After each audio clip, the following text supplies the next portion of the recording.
কাইদিয়াও দিয়ে রাইতে মাসে গম কাটে। হ্যাঁ গম তো দেখি মোটামুটি খুব ভালো হয়েছে ভাই। এটা কি 1 মুঠ না? এটা 1 মুঠ। এই যে ভাই বাহ সুন্দর গম হয়েছে তো ভাই, দেখছেন? এগুলো কি দেশি গম না? এগুলো সব দেশি গম ভাই, দেখছেন সুন্দর গম হয়েছে। আমার আচ্ছা এই যে সুঙ্গা গুলা যে আছে ইয়ের ভেতর থেকে গম গুলা কিভাবে বাইর করবেন?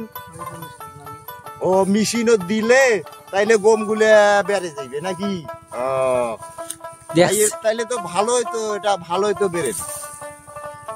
এই যে এখন এই যে ধান মারা যে মেশিন গুলা বাইর হয়েছে, এই যে বোমা মেশিন কয়, ওগুলা তো এগুলা গম দিলে মারা যাবে। এটা যাবার নাই। ও দেখেন এই যে আমার ভাইয়ের ঘরে রাত্রে গম কাটতেছে, দেখছেন কান্ডটা? এই যে দেখেন এই যে মরুভূমি জায়গা, তাই না? এটা এখানে কিন্তু বাড়িঘর নাই আশেপাশে।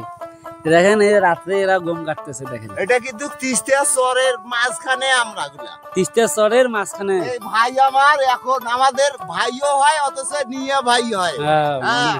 ভাই আমার রাত্রে গম কাটতেছে।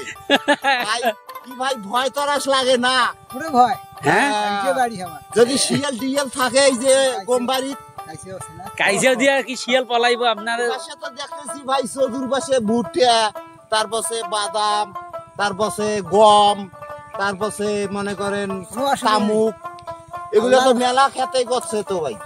আল্লাহর ভাষা আর কোনো ভাই নেই। হ্যাঁ এখন কয়টা পর্যন্ত কাটবেন আপনি? মানে আরো 1-1.5 ঘন্টা কাটবেন? দেখছেন 7টা পর্যন্ত ভাই, আর কি যতক্ষণ নজরে খুলে আইবে ততক্ষণ কাটবে। মরুভূমি জায়গা দেখলা থাকা রাইত আছে না, গছ দেখা গেলে মনে করেন কাটা যাবে। এগুলা তো আমরা কৃষি লোক না, আমরা কৃষি লোক, আমাদের অভিজ্ঞতা আছে। রাইত হইলে কি হবে, আমাদের যদি দৃষ্টিটা ভালো থাকে তাইলে আমরা রাত্রেও করতে পারবো, কোনো সমস্যা। কতক্ষণ কাটছে মিজানুর? একটু লাইটটা ধরো তো, এদিকে দেখি ভাই রাত্রে কত বড়। এই দেখেন এই বিশাল আকারের খেতে এ ভাই আমার একলা কাটতেছে। এই দেখেন বড় ভাই আমার, দেখছেন?